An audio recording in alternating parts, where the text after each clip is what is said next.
Appreciate that song. It's good to see everybody this morning.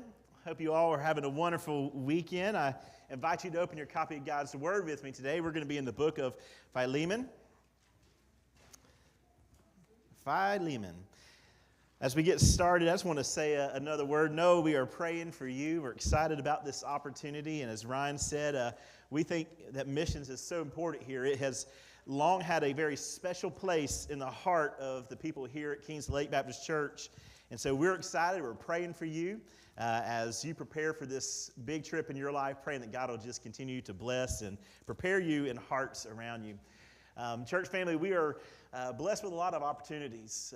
There's another one coming up here within the state of Florida. I want to share just a very brief moment with you. One thing that we have known and experienced through the years as Floridians is sometimes disasters happen. We have lived through hurricanes. We've seen the effects of it. We've grieved with our neighbors who have been devastated at different times this past year, of course, with Hurricane Ian that came through. What a terrible and devastating time that was. One of the ministries of the Florida Baptist Convention is our disaster relief ministry.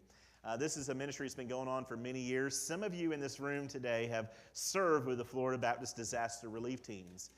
The Florida Baptist Disaster Relief Teams is a volunteer ministry of men and women throughout our state that come together to be prepared to help in time of need. Every year there are multiple trainings that take place to prepare people. It's a very organized and structured thing. And it's a ministry that doesn't just minister here within Florida, but we travel all throughout the United States as the call is there. Oftentimes, the Florida Baptists are one of the very first teams on the ground.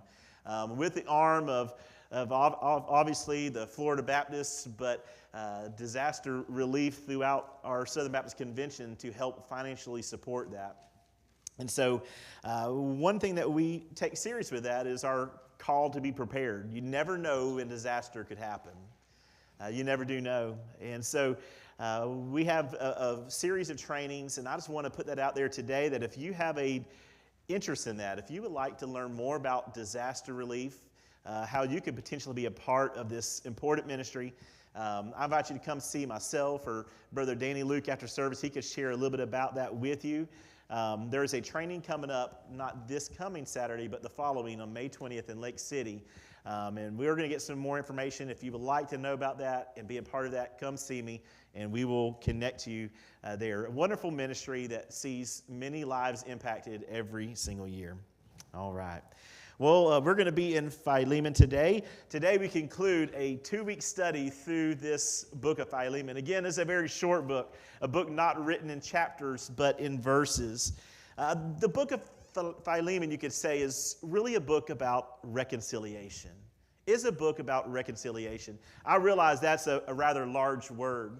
And so I want to kind of explain to you this word as simple as I can. What does it mean to be reconciled? You see, sometimes relationships can get strained. Sometimes friendships can be hurt, can't they?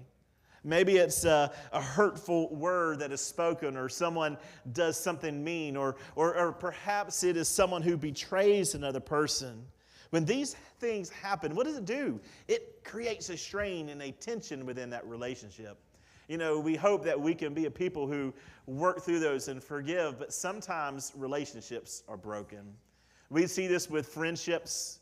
Sadly, we see this in marriages. We see this in every type of relationship.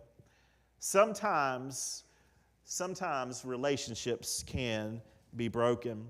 So reconciliation then is the work of rebuilding.